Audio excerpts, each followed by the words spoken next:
Hello and welcome to World Talks on TVP World with me, Ashim Kumar.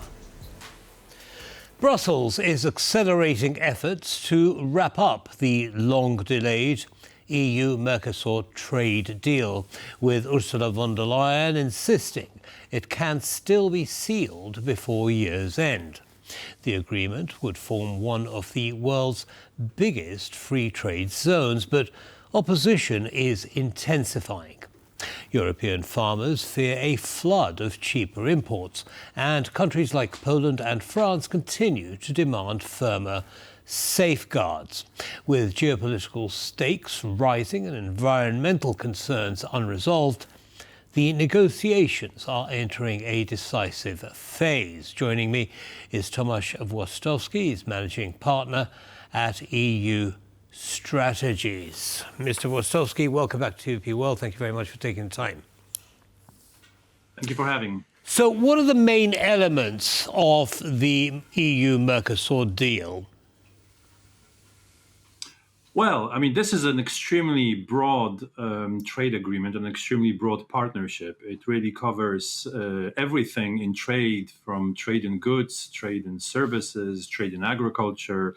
It deals with tariffs. It deals with sanitary, phytosanitary requirements. It deals with the ways you can provide investment, through companies or through people that you send there or directly from abroad. It deals with transport, with customs procedures, basically all types of regulations that affect trade directly or indirectly, that affect financial flows, that affect climate regulations, basically everything you can imagine that deals in any way with trade. All right, so this is a deal between South American countries and the European Union. And in all of the areas that you mentioned, there is a quid pro quo, predominantly around a reduction in tariffs on imports from one body to the other.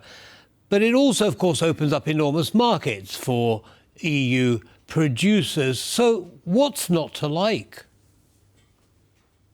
Well, the way you said the question, I think, really summarizes why the agreement is good. And the question of what not to like is a good one. And to be very frank, I don't think we have been provided a very precise and a very good answer by people who oppose it. I mean, of course, the whole sort of discussion, debate focuses on agriculture, but the agricultural access that Europe provides to South American countries. But if we go back just a few years back, the problem was not about agriculture, but it was about climate and deforestation, and the fact that Brazil is cutting the Amazon.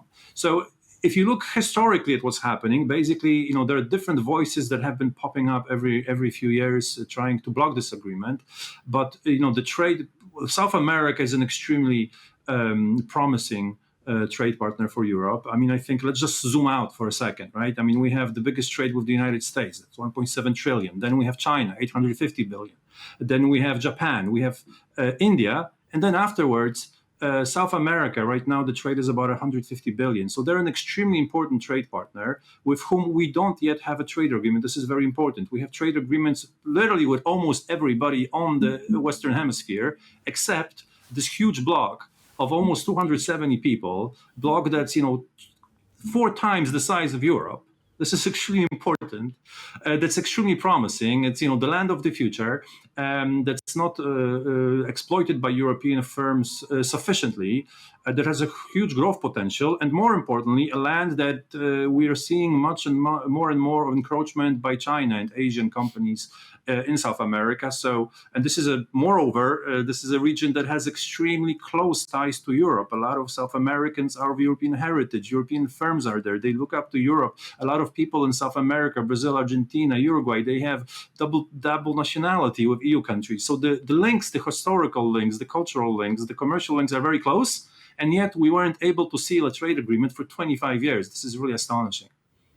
Right. So a couple of issues there. The first is, yes, all of that sounds very rosy, but, EU farmers are worried that the market is going to be flooded with cheap imports from South America of grain and beef and other agricultural products. Do they have a point?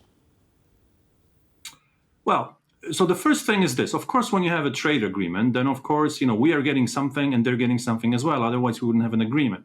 I think going back a little bit to the rationale for this agreement, I failed to sort of mention, South America has for sort of decades been extremely protectionist. The tariffs are very high. They're going into 20, sometimes 30% tariffs.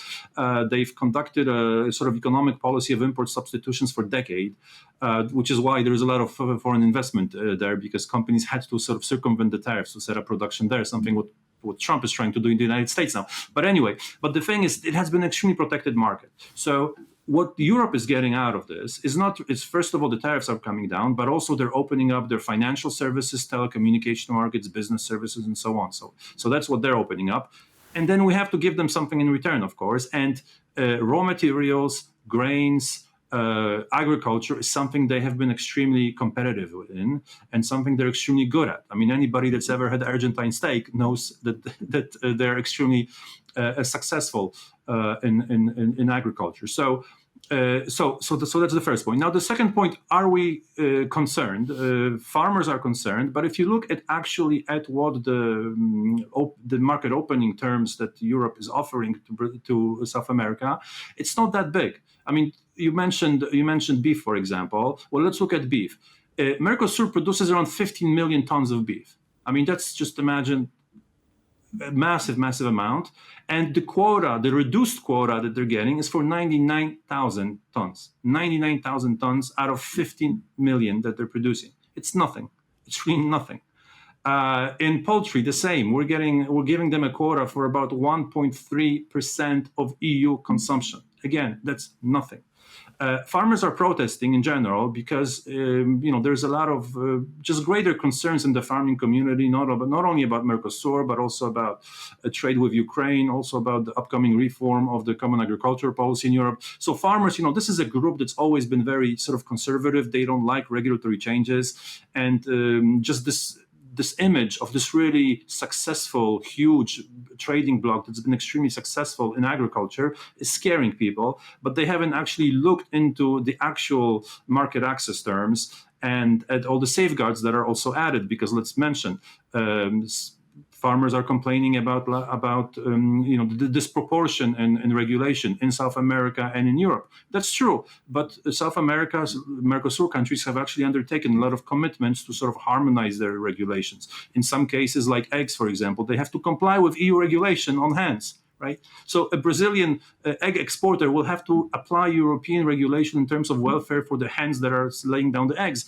This is really remarkable if you think about the concessions they've made. So to wrap it up, I think the concerns that the farming community has raised about the Mercosur agreement are pretty much exaggerated. Also considering how far South America is in terms of transport of agriculture. Let's keep in mind, this is produce. This is something people want fresh. They don't want to haul it thousands of kilometers away.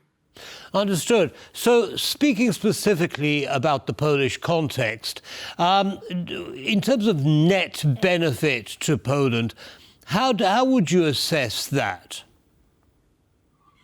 Well, I think this is where we're getting to the shakiest part of the way the Commission has been talking about this agreement. Because I think it's fair to say that, number one, not all the EU countries will benefit equally. And that's absolutely clear. Like right now, the biggest trading partners of Mercosur are Germany, France, Spain, Italy. Those countries make up over half of trade with South America. So obviously, they will benefit more. Countries on the eastern side, the Central European countries, they themselves they also have a lot of sort of opportunities to increase their exports in machinery, in the transport sector, in the chemical sector, and so on. Now, there are no sort of obvious, I would say, market opportunities that just become very clear. It will all depend on how much effort your Polish companies will apply sort of to trying to conquer the market. But there's also another benefit. South Americans don't actually know much about Central Europe and what we produce in Central Europe, what we're good at. So I think this also creates a lot of market opportunities for some of the sort of more nimble and more flexible Polish companies. This is a market they can surely conquer, and South Americans are quite actually interested in exploring new things. So it is a market opportunity for Polish companies as well. So there are opportunities, you believe, that Polish industry can take advantage of as the agreement settles down. Now, you mentioned at the beginning that this agreement has taken a long time to put together. Understandably, it's broad in its terms. What makes Ursula von der Leyen believe it can be tied down by the end of this year? Well, it's obviously the global geopolitical context. I think it's very obvious that this sort of the world is shifting around us. The ground is shifting under our feet, and I think she came to the conclusion that if we cannot seal this now, well, number one is we might never seal it, and number two, that others will beat us to this very lucrative market. And I think this is sort of the main reason why she decided to do it. Also because I think it's not only Europeans that are feeling that the world is changing, but also South Americans feel that as well. And given the long-standing ties that Europe has to South America, this probably is the time to do it. And then again, it's pretty much the geopolitical context. Yes, but I mean, it's not going to be that easy for her. There are lots of disagreements within the European Union about this. Are you confident that those disagreements will be smoothed over and we'll be able to get everything done before the new year?